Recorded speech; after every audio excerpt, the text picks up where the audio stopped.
أبوه عاتها.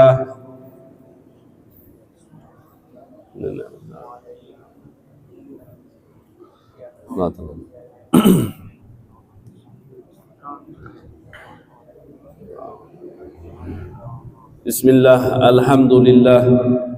Insyaallah kita mengharapkan berkat pengajian ini dosa-dosa kita diampunkan oleh Allah Subhanahu wa taala, segala penyakit kita disembuhkan oleh Allah Subhanahu wa taala, segala rezeki kita dilancarkan oleh Allah Subhanahu wa taala, selalu diberikan kesehatan oleh Allah, umur yang panjang dalam taat kepada Allah, taat kepada baginda Nabi besar Muhammad sallallahu alaihi wasallam. Hadirin hadirat yang dimuliakan juga dirahmati oleh Allah Subhanahu wa taala. Di sini kita melanjutkan pelajaran kita di dalam bab yang sekarang ini.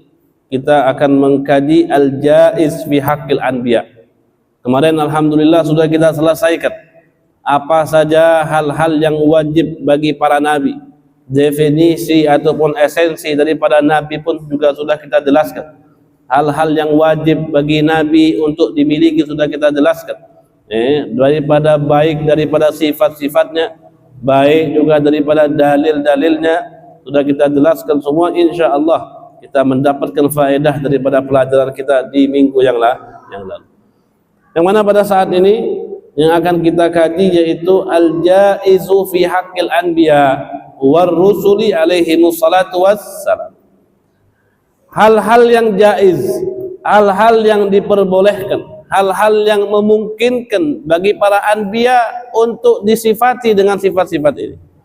Sebagaimana al-jaiz fi haqqillah itu juga segala hal yang mungkin bagi Allah untuk Allah lakukan, untuk Allah tinggalkan, untuk Allah enggak kerjakan, itu pun boleh bagi Allah. Begitupun juga di dalam al-jaiz fi haqqil anbiya.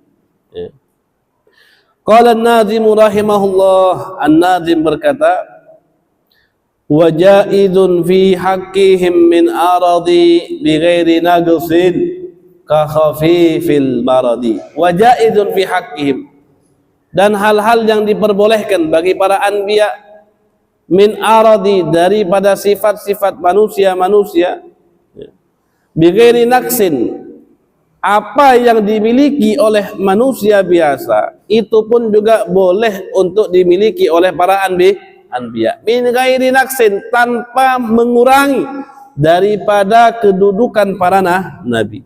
Seperti apa misalnya hal-hal yang boleh dimiliki oleh para anbiya, seperti apa yang dimiliki oleh basyariah yang lain, manusia-manusia yang lain. Di sini nazim mengatakan ka khafifil maradi, seperti sakit yang ringan. Sakit yang ringan, demam, ataupun pusing, ataupun batuk, ataupun pilek, itu pun boleh dimiliki para anbiya. Seperti kita merasakan kita demam, kita pusing, kita batuk, mungkin kita bisa ditusuk sama orang luka, begitupun juga para nabi. Para nabi pun juga seperti itu. Akan tetapi sakit-sakit yang sekiranya sakit tersebut tidak membuat orang lari daripada nabi tersebut. Ada kan sakit-sakit yang bikin orang lari dari orang, seperti sakit apa misalnya lepra, atau sakit apa gila, itu tidak boleh dimiliki oleh para nabi. Karena sakit-sakit tersebut sakit alladzi yunafir, yang membuat orang lari daripada orang tersebut. Jadi nabi boleh memiliki sifat-sifat yang dimiliki oleh manusia-manusia biasa, akan tetapi sifat tersebut tidak mengurangi sedikit pun daripada martabat kedudukan daripada para nabi. Dan ini dicontohkan oleh Nabi besar Muhammad sallallahu alaihi wasallam. Makanya di dalam kitab Al-Burdah, ketika Al-Imam Al-Busiri memuji Nabi besar Muhammad sallallahu alaihi wasallam dengan pujian yang sangat indah, beliau mengatakan apa?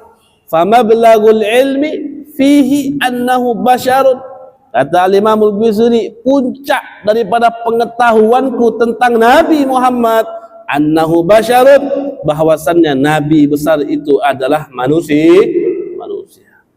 Akan tapi dia teruskan, famablagul ilmi fihi annahu basyarun wa annahu khairu khalqillah, qul mislihim. Walaupun Nabi besar Muhammad itu adalah manusia, akan tetapi Nabi besar Muhammad adalah makhluk yang paling afdal yang pernah Allah Subhanahu wa taala ciptakan di muka bumi. Al-mufradat, kosakata. Arad bi fathir ra ma ya'ridu lil insan min maradin wa ghairihi. Apa-apa yang dialami oleh manusia ataupun yang datang kepada manusia tersebut daripada sakit dan selainnya. Di dalam kitab Al-Imam As-Sanusi, beliau mengatakan yajuzu aklan wa syar'an alaihi wassalatu wassalam ma huwa minal a'rad ay as-sifatil hadisah al-mutajaddidah. Diperbolehkan, kata Imam As-Sanusi, diperbolehkan secara akal dan secara syariat bagi para nabi tersebut, diperbolehkan bagi mereka untuk mendapati daripada sifat-sifat yang seperti manusia-manusia biasa. Sifat-sifat yang hadis, bukan sifat-sifat yang qadim. Karena sifat yang qadim itu hanya dimiliki oleh Allah Subhanahu wa taala. Bi aksis sifatil al-qadimah allati hiya sifatullah fala yasih an yattasifa biha ghairuh li'anna al-hadis la yattasif bi sifatil qadim. Karena nabi kita meyakini itu adalah sesuatu hal yang hadis, setinggi apapun itu nabi, setinggi apapun derajat itu nabi, nabi pun itu adalah makhluknya Allah. Nabi pun itu adalah ciptaannya Allah. Selagi nabi itu ciptaannya Allah, maka nabi itu harus disifati dengan sifat-sifat yang hadis, sifat-sifat yang baru, tidak boleh disifati dengan sifat-sifat yang qadim. Karena sifat yang qadim itu hanya dimiliki oleh Allah Subhanahu wa taala, tidak dimiliki oleh para nabi. Wa tajuzu 'ala ar-rusul as-sifatul basyariyah allati la tuaddi ila naqsin wa dana'atin fi maratibihimil 'aliyah indallah. Dan diperbolehkan bagi para nabi untuk memiliki daripada sifat-sifat manusia. Jadi apa yang kita miliki daripada sifat-sifat manusia ini boleh juga untuk dimiliki oleh para nabi. Yang mana intinya sifat tersebut tidak mengurangi daripada kedudukan yang tinggi para nabi tersebut di sisi Allah Subhanahu wa taala. Makanya di sini dijelaskan di kitab kita, fayajibu ala kulli mukallaf an ya'taqida annahum alaihi wassalatu wassalam yata'arradun lima yata'arrad lahu ghairuhum minal bashar. Maka kita wajib sebagai mukallaf meyakini bahwasannya para anbiya mereka mempunyai sifat seperti sifat-sifat yang dimiliki oleh manusia biasa. Seperti apa misalnya? Minal akli wasyurbi wal bai'i wasyira'i wa dukhulil aswaki waz zawaji wal mauti wal hayati wal lazzati wal alami was sihhati wal marad. Nabi sifatnya salah satunya dia boleh makan. Nabi boleh makan. Wasyurbi, nabi juga boleh minum. Wal bai'i, nabi juga boleh menjual barang yang dia miliki, boleh dijual. Ataupun hukum-hukum jual beli yang lainnya seperti menggadaikan barangnya juga boleh.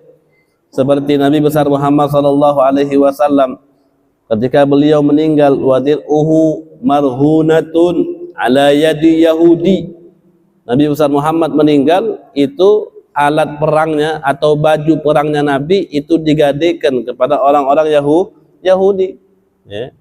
Nabi boleh gadaikan barangnya, Nabi boleh jual barangnya, Nabi juga boleh membeli barang-barang yang ada di pasar atau barang-barang yang temannya itu miliki. Dukhulul aswaq, Nabi boleh juga untuk masuk pasar. Az-zawaj, Nabi juga boleh menikah. An-nikahu sunnatul anbiya, kata Nabi, wa syiarul awliya. Nikah itu adalah sunnah. Sunnahnya para nabi, syiarnya para aulia. Maka yang menikah itu adalah mengikuti daripada sunnahnya baginda Nabi besar Muhammad sallallahu alaihi wasallam. Nabi mengatakan, "Faman raghiba an sunnati falaysa minni," kata Nabi. Bagi orang yang tidak suka dengan sunnahku, kata Nabi, maka dia tidak termasuk daripada golongan aku. Wal maut, mati, wal haya, hidup. Nabi itu mati, Nabi itu hidup. Wal lazzah wal alam, Nabi bisa merasakan lezat, bisa merasakan sakit. Sakit dalam arti kalau dia ditusuk dia sakit, dia dipukul dia sakit. Waseha, Nabi itu kadang sehat. Wal marad, Nabi juga kadang sakit. Jadi Nabi itu sama, bashar, manusia. Akan tetapi setiap manusia itu mempunyai kedudukan di sisi Allah Subhanahu wa ta'ala, dan manusia yang paling tinggi kedudukannya di sisi Allah itu adalah para anbiya dan utusan-utusan Allah Subhanahu wa ta'ala, ya. Illa anna ma yanzil bihim la yu'arriduhum min nufurin nasi minhum. Hanya saja, apa yang terjadi daripada para anbiya tersebut, apa yang terpancar daripada mereka, baik itu makannya, baik itu minumnya, baik itu pernikahannya, baik itu sakitnya, baik itu sehatnya, sifat-sifat yang tampak daripada Nabi tersebut itu tidak membuat orang-orang itu lari daripada Nabi. Semisalnya Nabi itu sakit, tapi sakitnya Nabi itu tidak bisa bikin orang itu lari daripada Nabi tersebut. Nanti dibahas cerita-cerita daripada nabi-nabi yang lain, seperti Nabi yang katanya keluar ular daripada tubuhnya, ada Nabi yang buta. Ini dibahas semua. Itu semua adalah ukudubah, cerita-cerita yang ilusi saja, cerita-cerita bohong, tidak ada masdarnya, tidak ada dalilnya, tidak ada sumbernya. Di Al-Quran tidak dikatakan, di hadis Nabi pun tidak dikatakan. Itu semua nanti ditolak semua oleh nanti kajian yang kita bahas. Wanum, lakin bi'ayunihim faqat duna qulubihim. Nabi juga tidur, tidur. Akan tetapi tidurnya Nabi cuman matanya saja, tapi hatinya itu tidak tidur. Berbeda dengan kita. Kalau kita hatinya dulu tidur, matanya baru tidur. Kadang kita matanya melek tapi hatinya mati. Kalau Nabi walaupun mejam matanya, tapi hatinya itu tetap bangun, tetap hidup, tetap dia berzikir kepada Allah, tetap dia dekat dengan Allah Subhanahu wa ta'ala. Ini perbedaan yang paling jelas antara kita sama Nabi. Nabi itu tidurnya saja, hatinya masih hidup. Tapi kalau kita ini matanya melek tapi hatinya mati, kurang zikir kepada Allah, kurang ingat sama Allah, tidak ngerasa banyak bersalah, ngerasanya banyak baiknya, banyak pahalanya, banyak zikirnya, banyak ininya. Aman di makrillah, kita ini ngerasa aman. Saya ini nggak mungkin kena azab Allah, saya ini nggak mungkin kena siksa Allah, saya ini nggak mungkin masuk nerakanya Allah. Itu kita, sadar-sadarnya kita, hati kita pun mati. Tapi Nabi tidak. Walaupun matanya menjem, walaupun kelihatannya tidur, tapi hatinya itu tetap ingat kepada Allah Subhanahu wa ta'ala. Dan ini didalilkan, kata Nabi besar Muhammad sallallahu alaihi wasallam, beliau mengatakan, salah satu, ada orang mengatakan, akhbirna an alamatin Nabi, beritahu kami apa itu alamat daripada Nabi besar Muhammad sallallahu alaihi wasallam. Orang tersebut mengatakan, tanamu aina wala yanamu qalbah. Nabi itu yanamu aina, matanya itu tidur, wala yanamu qalbah, tapi hatinya itu enggak pernah tidur. Itu daripada sifat-sifat para anbiya. Jadi apa Nabi tadi? Nabi tadi boleh makan, Nabi tadi boleh minum, Nabi tadi boleh dia jual beli, Nabi tadi boleh dia masuk pasar, Nabi tadi boleh dia menikah, Nabi tadi dia hidup, dia mati, dia merasakan kelezatan, dia merasakan kesakitan, Nabi juga sehat, Nabi juga kadang sakit. Nabi besar Muhammad pernah demam. Ada sahabat mengatakan saking demamnya Nabi itu, dia megang Nabi di atas kayak badan, nggak langsung kulit, di atas kain, sampai kainnya itu ikut panas. Saking panasnya badan Nabi besar Muhammad Sallallahu Alaihi Wasallam. Nabi boleh kena sihir, boleh. Nabi besar Muhammad pun dulu pernah kena sihir. Tapi apa yang ada pada diri anbiya daripada mereka makan, minum, sakit dan yang lainnya, itu semua memberikan kita pelajaran untuk orang-orang yang di sekeliling Nabi besar Muhammad Sallallahu Alaihi Wasallam. Bahwasannya Nabi saja seperti ini. Nah, karena di zaman dahulu, di saat Nabi besar Muhammad SAW masih ada, itu ada sahabat yang ibadahnya itu sampai dia nggak mau nikah. Puasa terus, wisol, sambung dia puasa, pagi dia puasa, malam dia puasa, seharian dia nggak makan. Dia nggak ingat lagi sama dia punya bini, nyari nafkah, dia nggak ingat lagi. Sampai-sampai Nabi mengatakan, aku ini, kata Nabi, aku ini adalah orang yang paling takut kepada Allah. Kalau kita ditanya, siapa orang yang paling takut kepada Allah? Nabi Muhammad SAW. Nabi sampai mengatakan, aku ini orang yang paling takut sama Allah. Orang yang paling takut sama Allah saja, aku ini tidur masih tidur, kata Nabi. Makan aku masih makan. Puasa aku puasa, buka juga aku puasa. Wa atazawwajun nisa, kata Nabi. Aku juga menikahi perempuan. Itu Nabi memberi pelajaran. Seapapun kalian, setakut apapun kalian kepada Allah, saya saja masih makan. Saya saja masih minum. Saya saja masih nikah.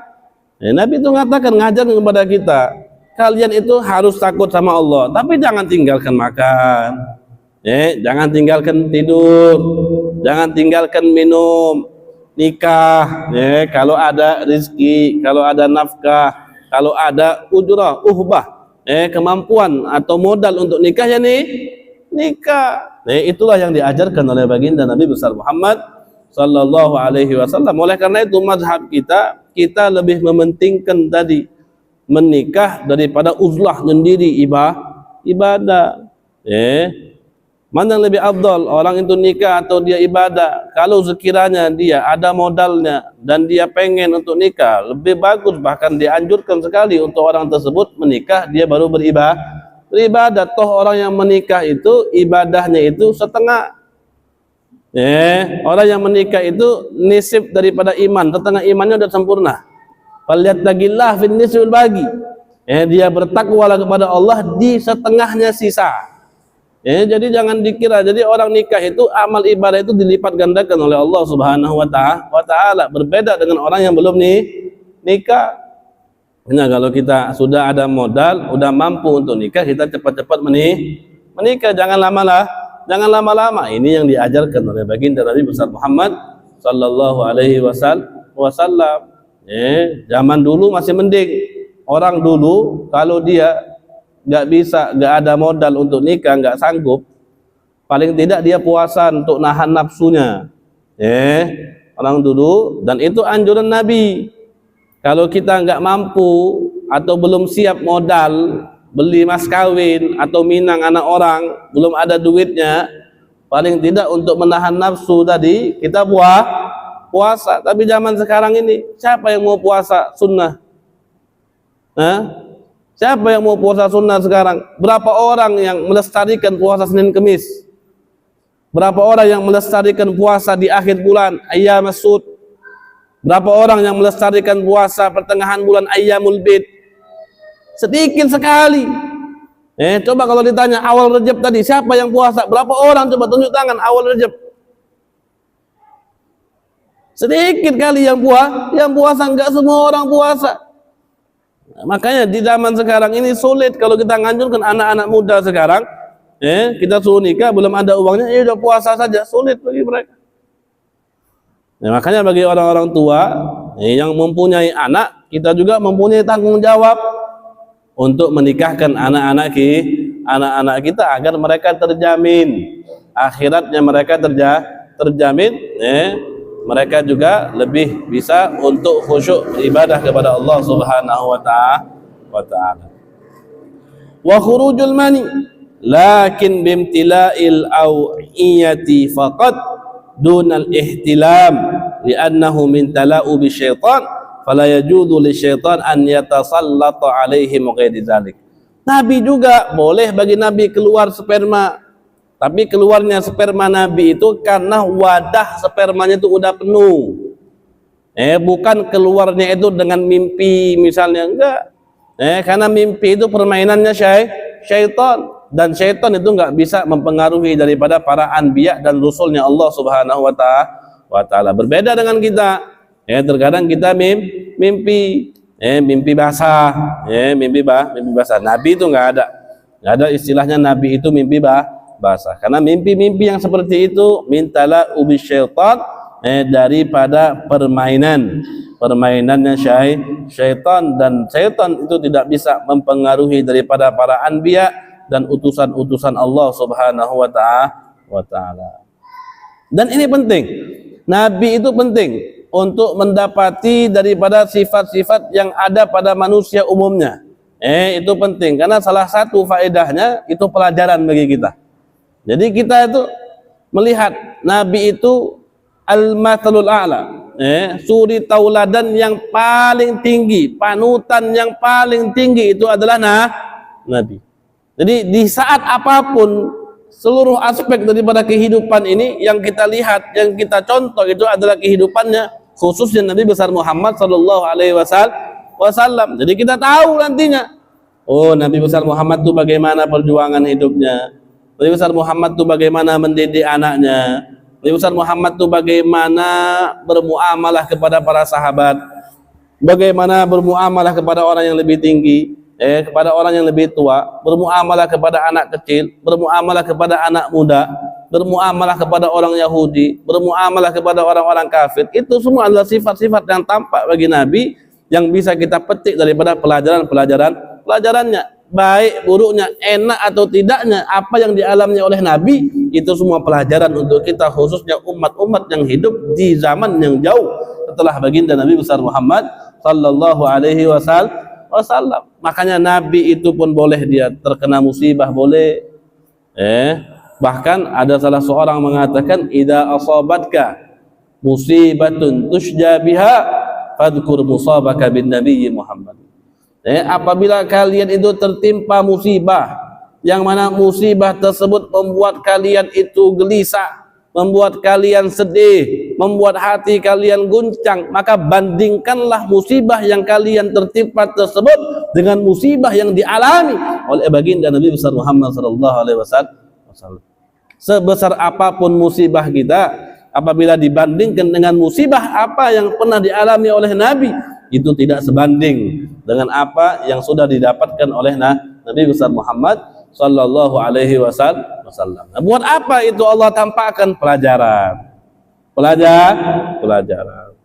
Misal sebagai rumah tangga, kepala rumah tangga, di saat rumahnya atau istrinya nggak masak, istrinya nggak nyambut dia dengan makanan-makanan yang mewah, dengan makanan-makanan yang enak. Di saat dia pulang kerja, badan capek-capeknya, perut lapar-laparnya, lagi haus-hausnya, pengen makanan hidangan yang mewah-mewah, yang enak dipandang, enak dirasa, tapi ternyata bininya tidak masak sama sekali. Apa yang harus kita lakukan? Nabi pernah ngerasakan itu. Di saat Nabi lapar, datang ke rumah Sayyidah Aisyah, Nabi katakan, pengen makan, ada makanan enggak? Sayyidah Aisyah bilang, enggak ada makanan Sayyidah Aisyah. Kata Nabi, izan inni asu. Ya sudah, kata Nabi, kalau enggak ada makan, saya puasa. Buat apa itu Allah tampakkan, diriwayatkan sampai di kita ini ada itu hadisnya. Agar kita ini para lelaki itu sabar. Oh, Nabi besar Muhammad saja itu pernah datang ke rumah istrinya, dan itu tidak sekali, sering. Setiap kali Nabi pengen makan, terkadang nggak masak. Berapa bulan rumah Nabi itu kayu bakarnya nggak hidup. Orang dulu kan nggak pakai kompor, pakainya kayu bakar. Kayu bakarnya itu nggak hidup 2 bulan. Rumahnya Nabi besar Muhammad sallallahu alaihi wasallam. Pelajaran bagi kita di saat kita datang ke rumah, bini kita nggak masak, jangan kita marah-marah, jangan kita ngomel-ngomel, jangan kita tadi cemburutin dia. Lihat akhlaknya Nabi besar Muhammad sallallahu alaihi wasallam. Di saat kita tadi ada orang fitnah kita, ada orang ngejek kita, bahkan ada orang mukul kita, ingat Nabi pernah seperti itu. Nabi pernah difitnah, Nabi pernah diejek, Nabi pernah dipukul, bahkan Nabi itu gerahamnya sampai hancur, jidatnya itu sampai berdarah, sampai daripada topi perangnya Nabi itu melekat pada pipinya dan nggak bisa dilepas. Orang yang narik itu bagi giginya copot, tapi saking kerasnya daripada alat perang tadi yang nempel ke pipinya Nabi. Itu semua dirasakan oleh Nabi besar Muhammad sallallahu alaihi wasallam. Buat apa sifat-sifat yang seperti biasa ini Allah tampakkan? Kenapa Allah nggak istimewakan Nabi seperti raja, seperti orang yang kebal, ditebas sekali nggak mempan, dipukul nggak berdarah? Kenapa Allah nggak bikin seperti itu agar pelajaran untuk kita? Karena Nabi itu Allah turunkan diutammim makarimal akhlak, untuk menyempurnakan daripada akhlak-akhlak yang mulia ditampakkan oleh Allah Subhanahu wa taala agar kita umat-umat yang datang setelah Nabi besar Muhammad, ketika kita mendapati musibah-musibah, bisa kita bandingkan dengan apa yang didapati oleh baginda Nabi besar Muhammad sallallahu alaihi wasallam. Di dalam berdakwah juga seperti itu. Nabi itu pernah diusir, Nabi itu pernah dilempar, bahkan yang melempar Nabi itu terkadang budak-budak sahaya, anak-anak kecil dikeluarkan oleh orang-orang Yahudi, oleh orang-orang kafir khusus untuk ngelempar Nabi. Itu pelajaran di saat kita berdakwah, saat kita mengajar, kita diusir orang, kita nggak diterima orang. Kita contoh Nabi saja, makhluk yang paling dimuliakan oleh Allah Subhanahu wa taala, pernah mengalami daripada hal-hal yang seperti itu. Dan Nabi nggak kendor, semangatnya itu nggak kendor. Bukan sekali datang habis itu diusir nggak datang lagi, enggak. Jadi pelajaran bagi kita. Oh, berarti kalau kita seperti ini terus, selagi kita yakin jalan kita itu diridhoi oleh Allah, diridhoi oleh baginda Nabi besar Muhammad sallallahu alaihi wasallam, maka itu pun akan kita lakukan. Wa amal a'rad allati fiha naqsun kal juzam wal baras was samam wal ama wal bukam wasyalal wal arju wal aur famustahilatun alaihim. Nah, kemudian sifat-sifat yang bikin lari orang, kalau ngelihatnya itu bikin lari atau orang itu enggak segan untuk datangi orang tersebut, maka sifat-sifat tersebut itu tidak boleh dimiliki oleh para nabi. Seperti apa misalnya? Seperti juzam, orang yang punya sakit lepra, wal baras, orang yang punya sakit belang, wassamam, orang yang punya sakit tuli, ama, buta. Kalau dia tuli, bagaimana dia mau mendengarkan keluhan orang? Kalau nabinya tuli, bagaimana mau mendengarkan daripada syakwa, pengaduan ataupun keluhan daripada umatnya? Sedangkan di zaman dahulu sahabat itu tidak pernah ada percekcokan di saat hidupnya Nabi, nggak ada. Cekcok di saat hidupnya Nabi itu nggak ada percecokan, nggak ada perbedaan pendapat, nggak ada. Karena setiap mereka itu ada suatu permasalahan, mereka datang kepada Nabi besar Muhammad, itu langsung turun daripada ayat Al-Quran. Makanya nggak mungkin. Nabi itu tuli nggak mungkin. Ama, buta nggak mungkin. Nabi buta nggak mungkin. Wal bakamu, bisu. Nabi juga nggak mungkin bisu. Syalal, lumpuh. Nggak ada Nabi itu lumpuh, tangannya nggak bisa gerak, atau kakinya dia nggak bisa jalan, nggak ada. Arj, pincang, nggak ada Nabi pincang, nggak ada. Aur itu mata yang juling, yang mungkin yang ininya ke sini itu, nggak ada. Nabi seperti itu nggak ada. Famustahilatun alaihim, penyakit-penyakit yang seperti ini adalah penyakit-penyakit yang mustahil untuk dimiliki oleh para nabi. Jadi nggak ada istilahnya itu, nggak ada. Nabi tuli itu nggak ada. Nabi bisu nggak ada. Nabi yang buta juga nggak ada. Nabi Allah Subhanahu wa taala utus dengan sifat-sifat yang dimiliki oleh manusia-manusia biasa, dan bahasanya pun dengan bahasa yang Nabi utus kepada kaum tersebut. Nggak ada istilah Nabi itu pakai bahasa malaikat, nggak ada. Pakai bahasa apa? Semut, nggak ada. Pakai bahasa apa? Nggak ada. Nabi itu bahasanya sama seperti Nabi diutus kepada kaum tersebut. Ketika dia diutus kepada kaum, misalnya kaum apa? Kaum Ad, bahasanya seperti bahasa itu. Bani Israel, bahasanya seperti Bani Israel. Dan Nabi besar Muhammad diutus kepada semua bashar, kepada semua manusia. Nabi besar Muhammad diutus, tapi turunnya itu di kota Makkah. Dan kota Makkah itu bahasanya pakai bahasa Arab. Makanya bahasa Nabi itu adalah bahasa Arab. Bukan maksudnya Nabi itu hanya diutus untuk orang Arab, enggak.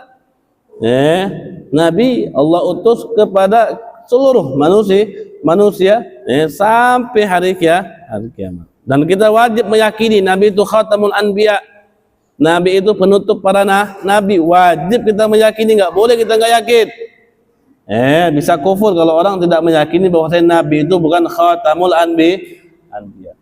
Dan adapun Nabi Isa yang belum meninggal diangkat oleh Allah dengan ruh dan jasadnya, dan nanti akan turun lagi ketika nanti menjelang daripada hari kiamat kelak. Itu semua Nabi Isa nanti turun, walaupun beliau tetap dengan kondisinya Nabi, tapi pada saat itu beliau adalah umatnya baginda Nabi besar Muhammad sallallahu alaihi wasallam. Bukan membawa ajaran yang baru, tidak menghapus daripada syariatnya Nabi besar Muhammad sallallahu alaihi wasallam, bahkan beliau mengikuti syariatnya Nabi. Makanya salah satu keistimewaan daripada umatnya Nabi itu ada salah satu daripada umatnya Nabi itu juga Nabi. Jadi keistimewaan umat Nabi Muhammad apa? Di antara umat-umat ini ada umatnya Nabi, umatnya juga Nabi, itu Nabi Isa alaihi salam.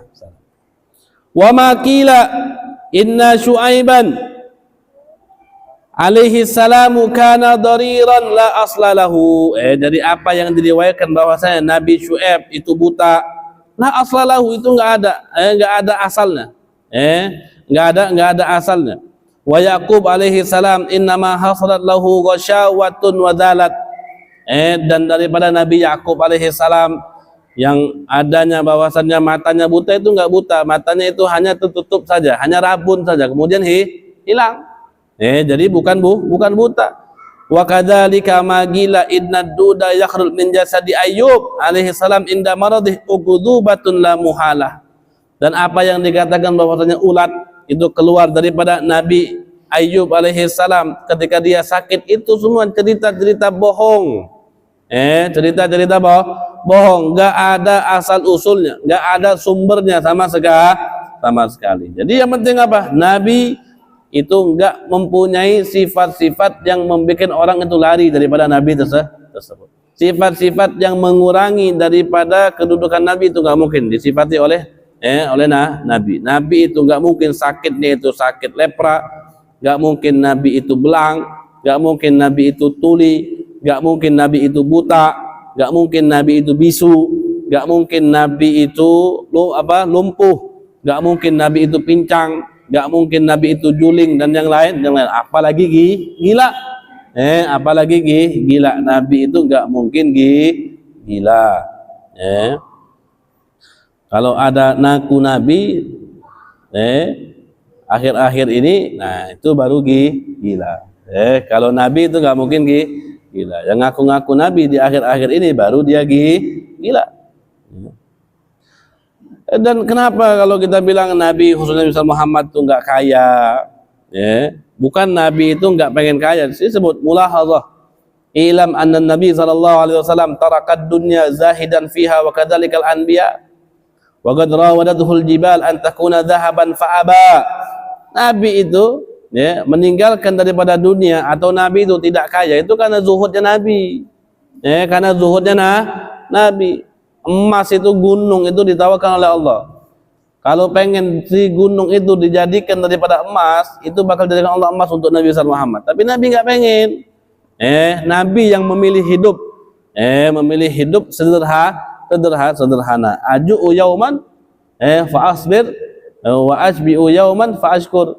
Nabi itu pengen jadi orang yang sehari lapar, sabar, sehari kenyang, bersyukur kepada Allah Subhanahu wa wa taala. Nah, hidup yang seperti inilah yang dilakukan oleh baginda Nabi besar Muhammad sallallahu alaihi wasallam. Wa mimma yadul ala wuqu'il a'radil bashariyah fi haqqihim qauluhu ta'ala ma li hadzal rasul ya'kulu ta'ama wa yamshi fil aswaq. Apa saja sih dalil-dalil yang menunjukkan bahwasannya para nabi itu mendapati daripada sifat-sifat yang ada pada manusia biasa. Mereka mengatakan wagalu itu. Mereka mengatakan mali hadar rasul ya'kulu ta'am wa yamshi fil aswaq.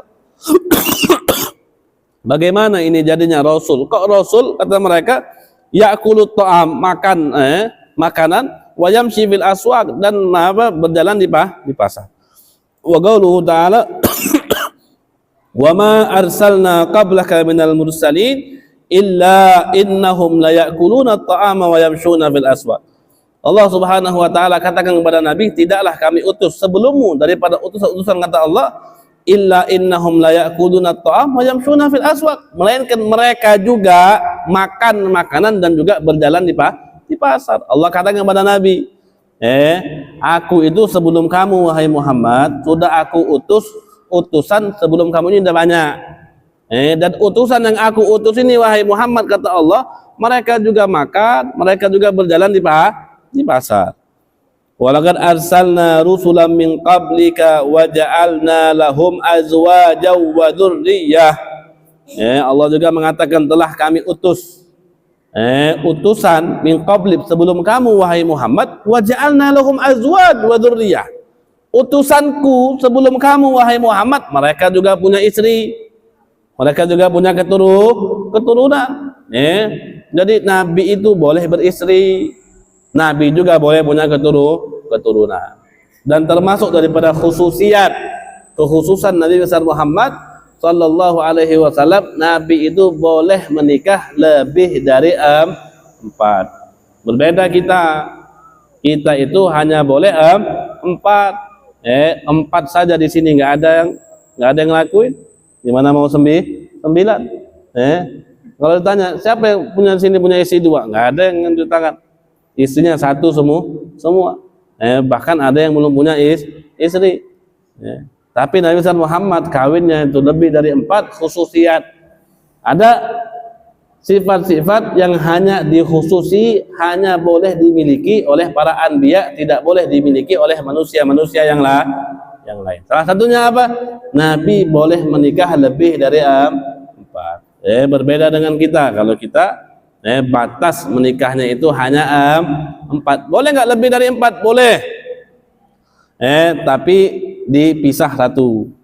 Jadi kalau mau kawin lebih dari 4, caranya bagaimana? Punya istri pertama, punya istri kedua, punya istri ketiga, punya istri keempat. Ngelihat lagi ada orang pengen nih, lebih bagus kayaknya. Bagaimana caranya pengen dapat dia? Ceraiin bini yang keempat atau yang ketiga, atau pilih, terserah.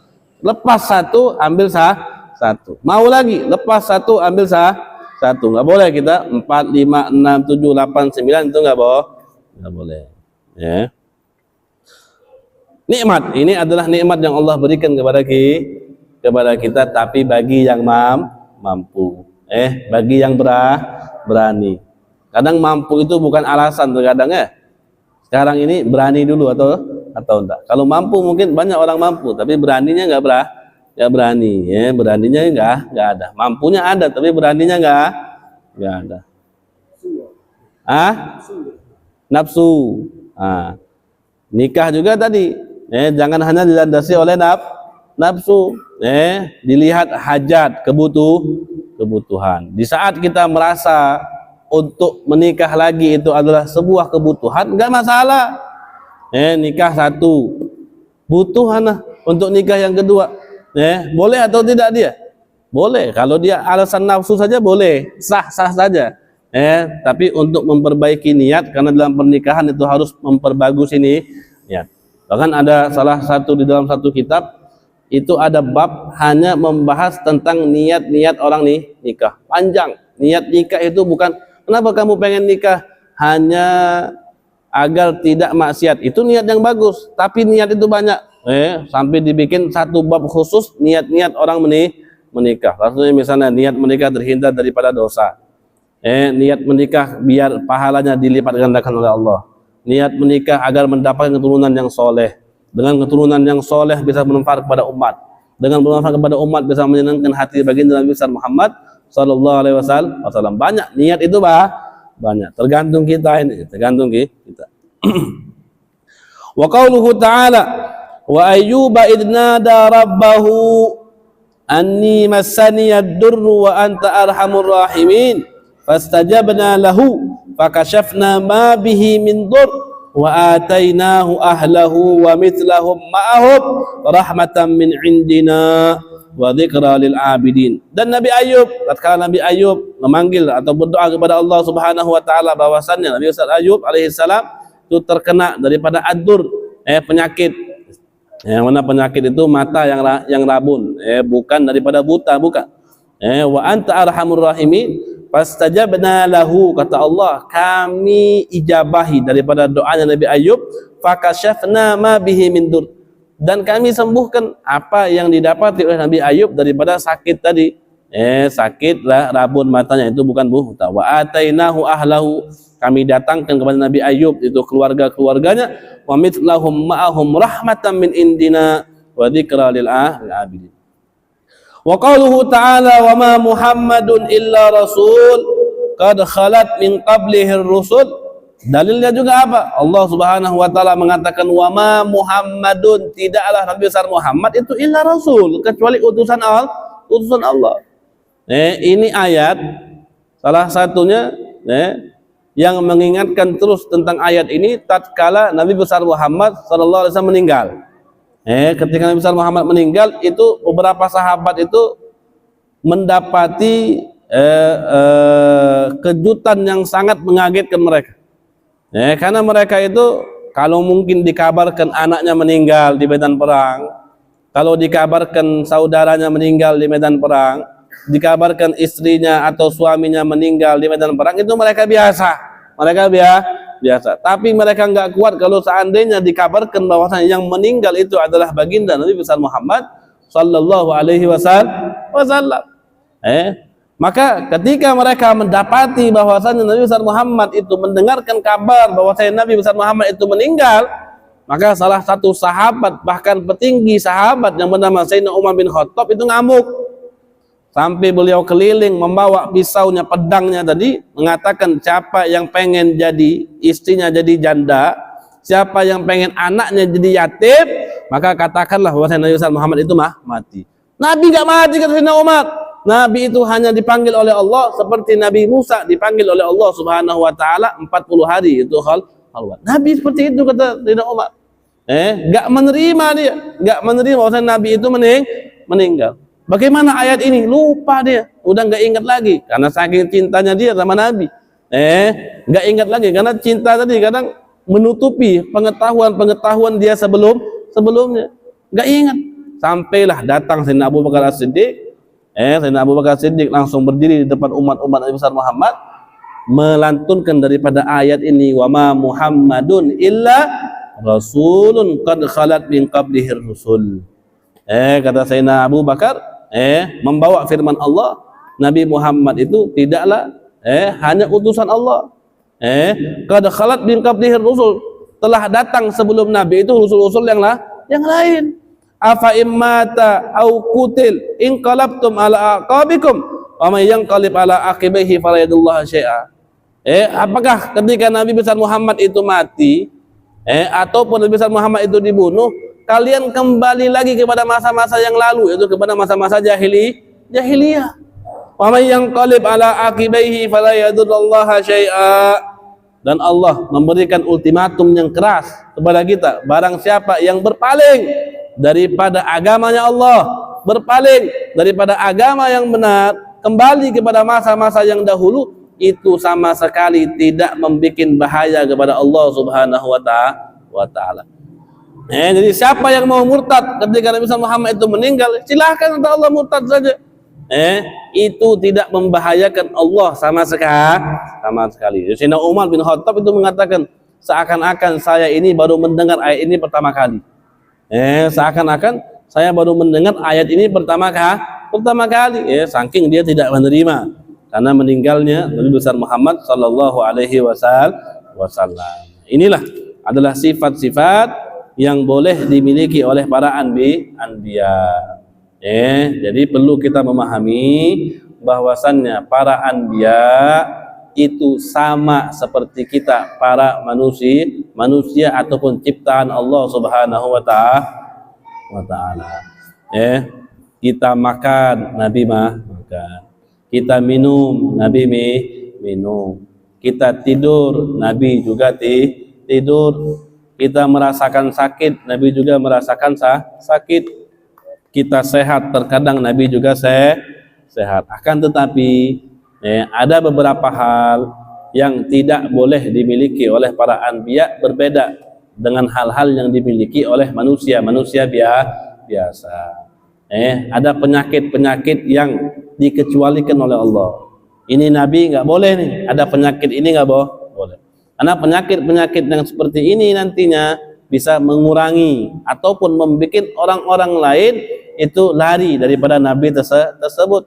Karena tugasnya Nabi salah satunya itu adalah tabligh, salah satunya itu adalah menyampaikan apa yang diwahyukan oleh Allah Subhanahu wa taala. Kalau misalnya Nabi mempunyai penyakit yang menyebar tadi seperti lepra, seperti juzam, baras, belang, atau penyakit-penyakit yang menular tadi, ya. Ketika dia mau dekat orang-orangnya lari. Takut karena Nabi itu bawa penyakit yang menular, makanya tidak mungkin. Tapi sifat-sifat yang lain itu boleh, bahkan itu menjadi pelajaran bagi kita. Setakwa-takwa apapun kita kepada Allah yang diajarkan Nabi, tapi kita juga jangan melupakan daripada diri kita. Jangan melupakan badan kita.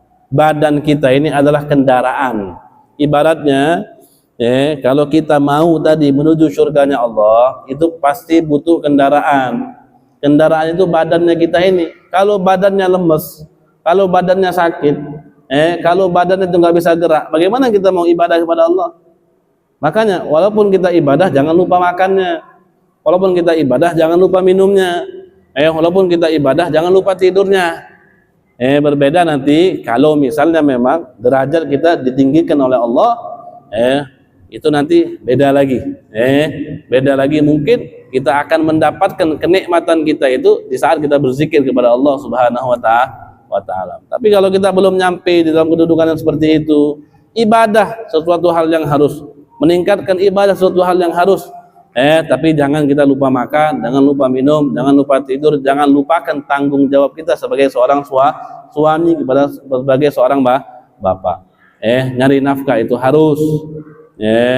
Bukan kita cinta dunia, tapi itu adalah kewajiban kita untuk menghidupi anak, untuk menghidupi istri, untuk membuat badan ini kuat agar kita bisa makan dan kita bisa lebih semangat lagi beribadah kepada Allah. Bisa semangat lagi mendekatkan diri ini kepada Allah Subhanahu wa taala. Kadal fakru an yakuna kufran, kata Nabi. Terkadang kemiskinan itu bisa membuat orang itu jadi kafir. Terkadang kemiskinan itu bisa bikin orang itu jadi kafir. Berapa banyak sekarang ini? Gara-gara dia miskin, dijual agamanya dengan Indomie atau dengan uang yang hanya ratusan ribu, kemudian dia masuk ke agama selain agamanya Allah. Berapa banyak? Karena apa? Karena kefakirannya dia. Jadi tetap kita melakui apapun kewajiban kita sebagai manusia ini, makan, minum, menikah, mencari nafkah, tapi itu semua hanya jalan saja. Bukan tujuan hidup, hanya jalan sebagai kendaraan kita untuk bisa lebih mendekatkan diri ini kepada Allah Subhanahu wa taala. Inilah sifat-sifat yang diperbolehkan oleh para anbiya, yang mana insyaallah di kajian berikutnya akan kita kaji di dalam pembahasan ismatul anbiya war rusul alaihi wassalatu wassalam. Ismah, karena setiap nabi juga salah satu kelebihan nabi maksum. Nabi itu terjaga. Nabi harus melakukan apa saja yang diwajibkan oleh Allah. Nabi tidak boleh melanggarnya, Nabi tidak boleh bermaksiat, bahkan sesuatu hal yang makruh pun tidak boleh dilakukan oleh para nabi. Maka salah satu daripada sifat yang harus dimiliki oleh nabi itu adalah ismah, maksum, dijaga oleh Allah Subhanahu wa taala, yang mana ini semua akan kita kaji di pertemuan yang akan datang. Sebelum